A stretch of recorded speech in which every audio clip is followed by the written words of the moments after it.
Na začetku vam tule predstavljam sorto Pink Frost, ki se lahko rečemo ponosno predstavlja te svoje cvetove. Potem dodamo lesno vlakno zaradi tega, da imamo tudi dobro zadrževanje vode in boljšo zaščito proti glivičnim boleznim. S sabo sem vzel nekaj teh primerkov, ki jih tukaj vidite, vendar ne prav te, zato ker ti so se kasneje razcvetili, tisti seveda, ker sem jih moral malo siliti, so zdaj že malo odcvetili.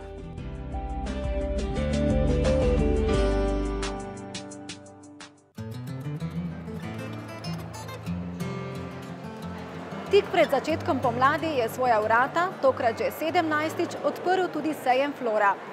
Somladanske cvetlice, trajnice, ideje za ureditev vrta, pa drevesa v posodi ste lahko spoznavali že včeraj. O njih boste kaj več lahko izvedeli še jutri, ko je zadnji dan sejma. Z našo ekipo smo se sprehodili po letošnji Flori in zbrali nekaj utrinkov.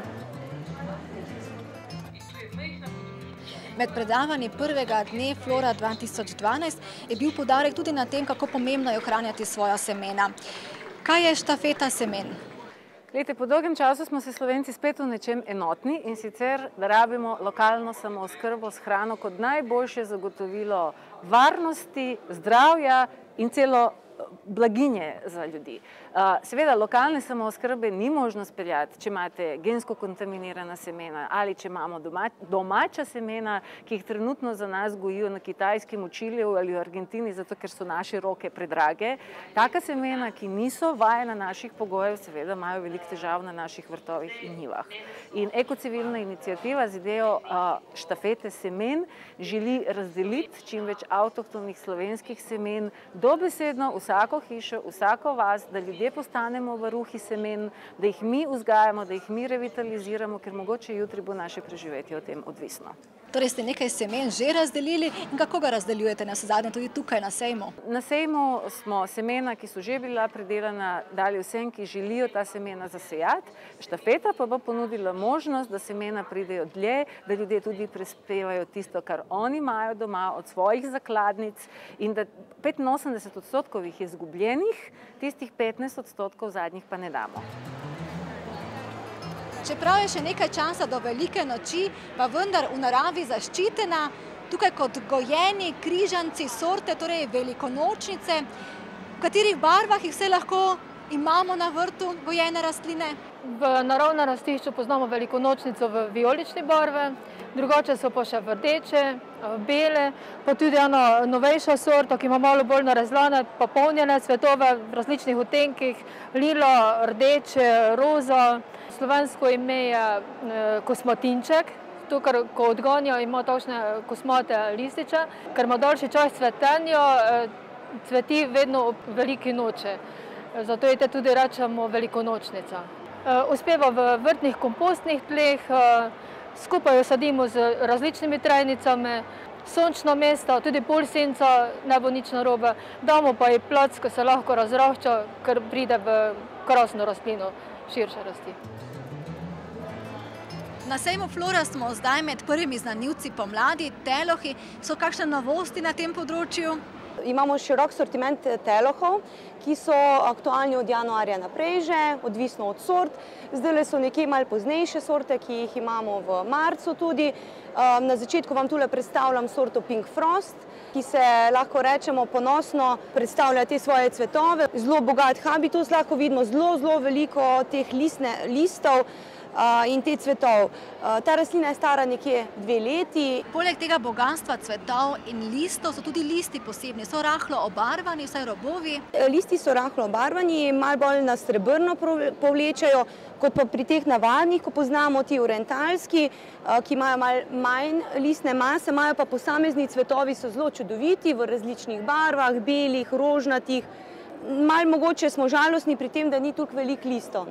Kot pa pri teh žlahnenih lahko vidimo, da imajo zelo veliko listov, tudi pri tej sorti Green Corsican, ki se iz bele barve potem na zeleno spreminja. Lahko vidimo, da ima zelo veliko listov in tudi še cvetovi bojo se začeli komaj odpirati. Telohi, osnovni telohi so bolj senčna mesta, ampak te sorte smo mi poskusili sploh s temle Pink Frostom tudi na direktno sonce, brez problema prinaša. Lahko rečem, da imamo že 3 leta na pokopališču posajenega in je takšen, ko sem ga posadila, samo da je 2-krat večji. Pa še ideja za tiste, ki bi radi pridelali svojo zelenjavo, svojo solato, pa nimajo vrta. V takele barvite posode smo nasadili različne sorte solat, vmes imamo tudi tule je kislica, drugače lahko se da drobnjak, peteržilj. S tem smo hoteli pokazati, da se ne samo solato uporablja, ampak zraven dodajamo razne zelišča. Ampak za te solate bo dovolj prostora v tej posodi? Tele solate se že lahko režejo, tako da tole je ena velikost. Lahko rečemo, za eno kosilo je že tole pripravljeno, ko se poreže nekje v 3 tednih spet na novo zaženejo in so pripravljene za uporabo naprej.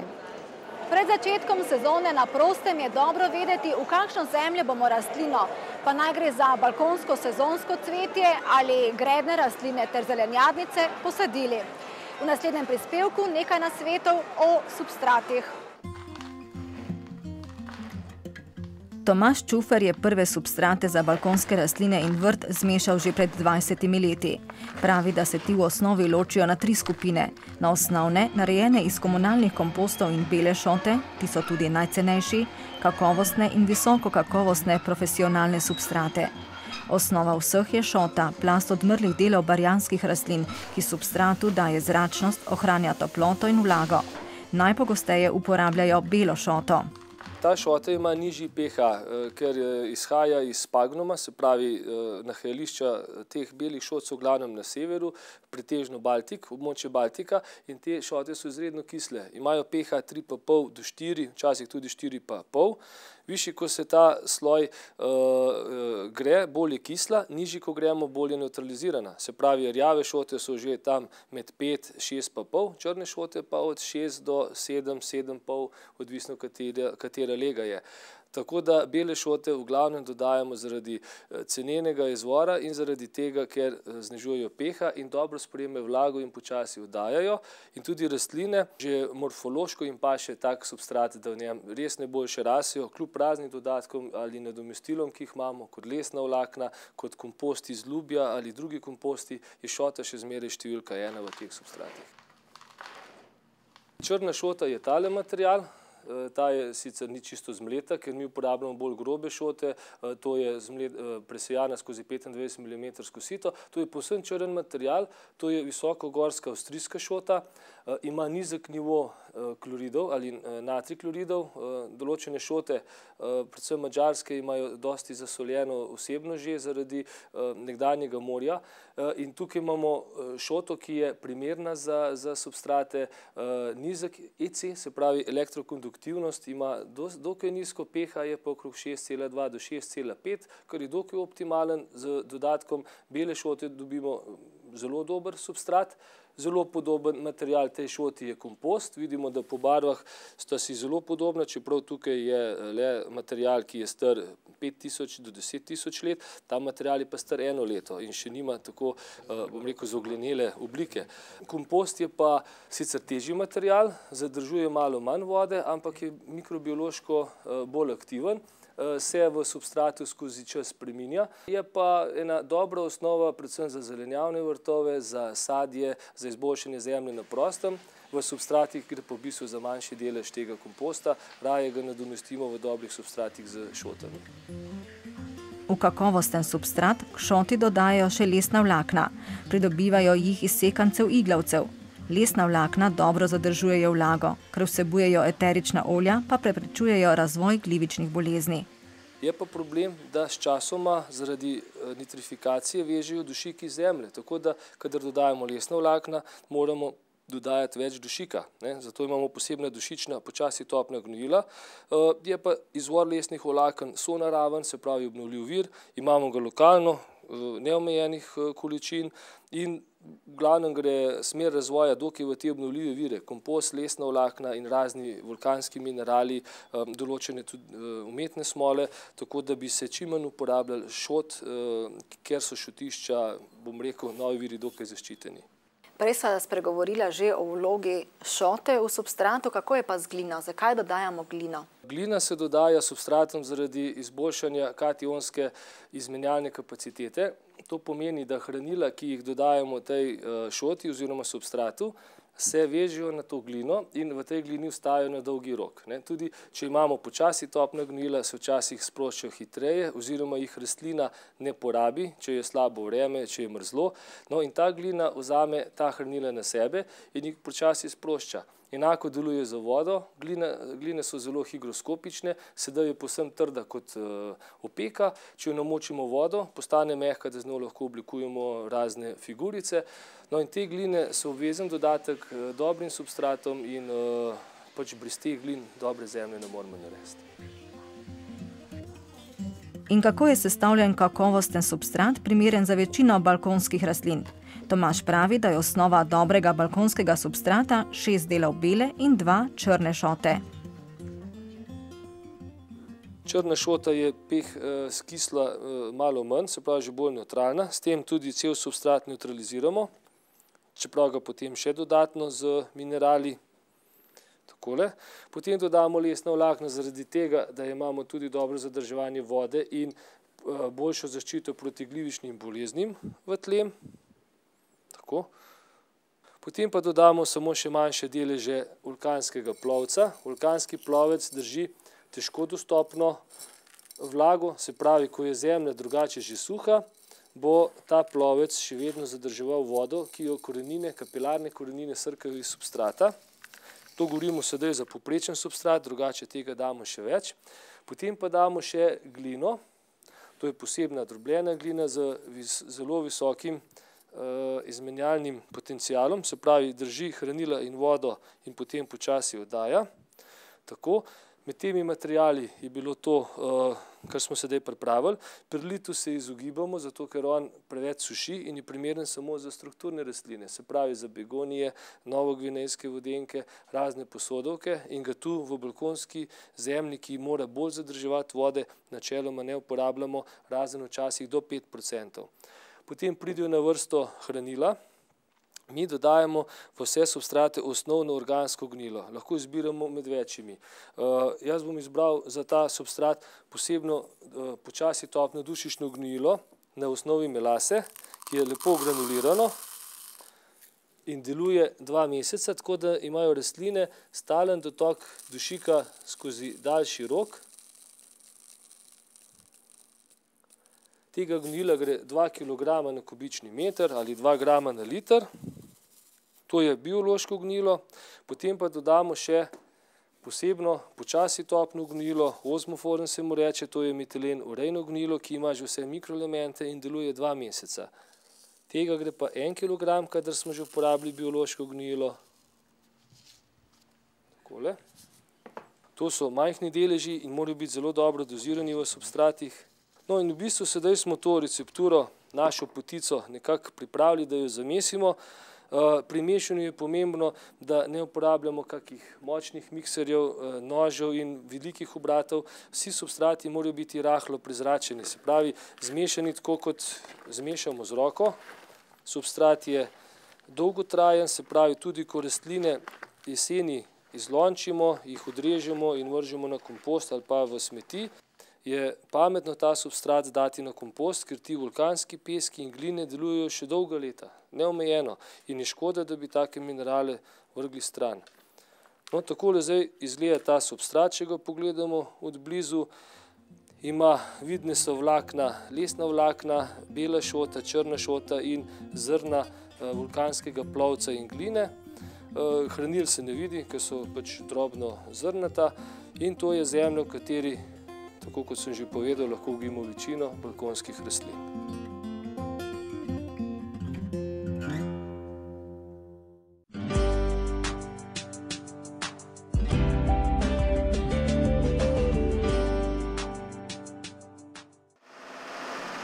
Nagradno vprašanje je tokrat povezano s substrati. Zanima nas, kaj je šota. Odgovore pošljite na naš stalni ali elektronski naslov. 3 nagrajencem podarjamo komplet substratov podjetja Humko, substrate za balkonske rastline in zunanje zasaditve. Po kaskadi v beli barvi, zdaj na Flori premierno, še kaskada v vijoličastem odtenku. Zakaj vijoličasta barva in v čem se razlikuje od bele? Pri Phalaenopsisih je vijolična barva, torej vijolični križanci so še edini takšni, ki naredijo tako velik cvet in naredijo lepo kaskado, torej orhidejo Phalaenopsis oblikovana v tem stilu. Dvomim, da bojo kdaj še kakšne druge barve, ker ne delajo tako velikih cvetov. Pri tej oblikovni slogu je pa to zelo pomembno. Velikost cveta je zelo pomembna stvar. Pa če malce torej spomniva, v čem je posebnost te vzgoje, torej kaskadne oblike, pa tudi velikosti cvetov na vse zadnje? Torej gre za to, da se rastline pravi čas začnejo pogibati na predpripravljeno upognjeno žico in se jih na ta način prisili, da rastejo v določeni smeri in se posledično tudi cvetovi odpirajo lepo po vrsti in naredijo en tak lep slap cvetja, kar je zelo zahtevno delo, ker je pač treba se vsake rastline velikokrat dotakniti, ko postopoma cvetno steblo raste in se odpirajo popki. Pri belih križancih dosežejo premeriti cveta tudi 16 cm. To je zato, ker pri kaskadah vzgojimo samo eno cvetno steblo in gre vsa energija v eno cvetno steblo in so potem tisti cvetovi resnično veliki. Pri vijoličnih pa so premeri nekje 10-11, mogoče dosežemo 12. Celotna skupna višina rastline je nekoliko nižja kot pri belih. Bele so resnično gigantske v vseh pogledih, vijolične pa so nekoliko nižje, ampak kljub temu ta lepota kaskadne oblike ostane kot pri belih. Tudi letos so se na sejmu Flora pomerili mladi cvetličarji in mladi vrtnarji. Če ostaneva kar pri slednjih, kako so zadovoljni z letošnjimi vrtovi teh mladih, nadebudnih vrtnarjev? Jaz sem zelo zadovoljen z vrtovi, saj je na področju znanja, ki ga izkazujejo kreativnost in močan napredek naprej. Trend pri oblikovanju vrtov gre v smeri, da je vrt urejen, čist in uporaben. To pomeni, da je v vrtu manj kultur, za katere imamo tudi manj skrbi, zato mora biti vrt tudi funkcionalen in to nakazuje in vodi tudi trende v vrtnarstvu, da so ti urejenih linij, čistih in z manj kulturami. Matej in Tomaž, torej vajin vrt je bil izbran kot tisti najbolj izpopolnjen. Sta pričakovala to uvrstitev? Ja, pa ne. Kaj pomeni ja? Že lani sta bila visoko uvrščena. To je res, ampak letos sem pa tako malo skeptičen bil, ko nisem bil ziher, da bo zelo dobro osekal.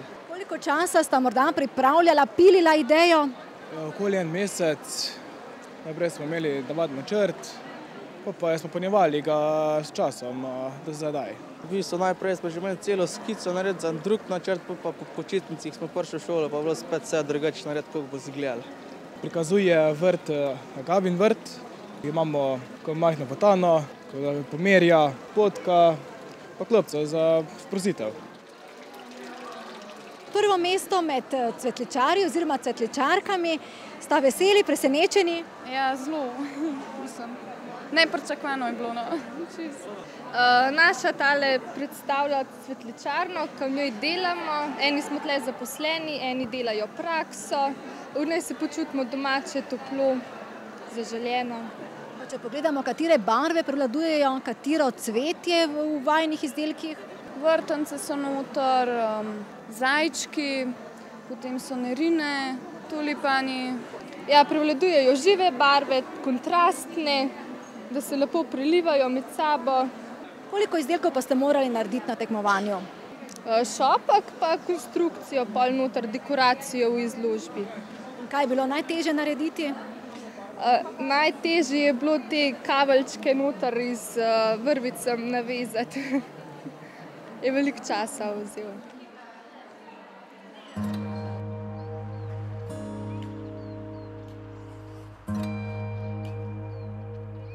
Bel cvet s 3 zunanjimi oziroma perigonovimi in 3 notranjimi lističi, glavica priklonjena k tlom in ozka pritlična lista, ki izhajata iz čebulice, so značilnosti, po katerih prepoznamo enega najlepših znanilcev pomladi, navadni mali zvonček.